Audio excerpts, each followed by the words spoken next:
ఇంకెరోజు అయితే 18వ తేదీ మే నెల 2024 శనివారం. ఇంకెరోజు మనం మదనపల్లి మార్కెట్లో టొమాటో స్టాక్ అంటే దిగుమతి ఎలా వచ్చి మనం ఎవరిలో తెలుసుకుందామండి. అంటే దిగుమతి ఎండపైన ఎక్కువగా వచ్చిందా లేదా తక్కువగా వచ్చిందా వీటిని ఎవరిలో తెలుసుకుందామండి. తెలుసుకునే ముందు తెలిసిందే కదా మన ఛానల్కి అయితే ఈ నోటిఫికేషన్ పోవటం లేదండి. సో ఇంకా లైక్ చేయకపోతే లైక్ చేసేయండి, సబ్స్క్రైబ్ చేయకపోతే వెంటనే సబ్స్క్రైబ్ చేసుకొని ఎవడన్నా సో ఒక లైక్ చేయండి. ఫస్ట్ మీరు ఎవడన్నా సబ్స్క్రైబ్ చేయకుండా పర్వాలేదు కానీ లైక్ మాత్రం మర్చిపోకండి. ఇంకా అడోషానికి వస్తే మనకి మదనపల్లి మార్కెట్ సుమారుగా ఒక 29 మండీలు ఇంకా 31, 32 ఇలా అయితే ఉన్నాయి. దిగుమతుల గురించి మాట్లాడుకోవాలి. మనం ముందుగా జీపీఆర్ మండీ లైన్ తీసుకున్నా చాలా తక్కువగా వచ్చింది. మొత్తం జీపీఆర్ మండీ లైన్ మొత్తం చూసుకున్నా కూడా అందరికీ ఈరోజు దిగుమతులు తగ్గాయండి. ఈ మండీకి పెరిగాయనైతే లేదు. ఈరోజు అన్ని మండీలకు మాత్రం దిగుమతి అయితే తగ్గింది.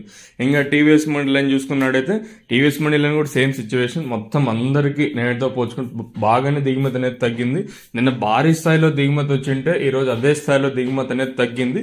ప్రస్తుతానికి సమయం వచ్చేసి 6 గంటల 2 నిమిషాలు అయితే అవుతుంది. సో ఆల్మోస్ట్ అన్ని మండీలకి స్టాక్ రావడం అయితే స్టాప్ అయిపోయింది. వచ్చిన 1-2 మండీలకి అంటే ఇప్పుడు కూడా దింపుతూ ఉండొచ్చు.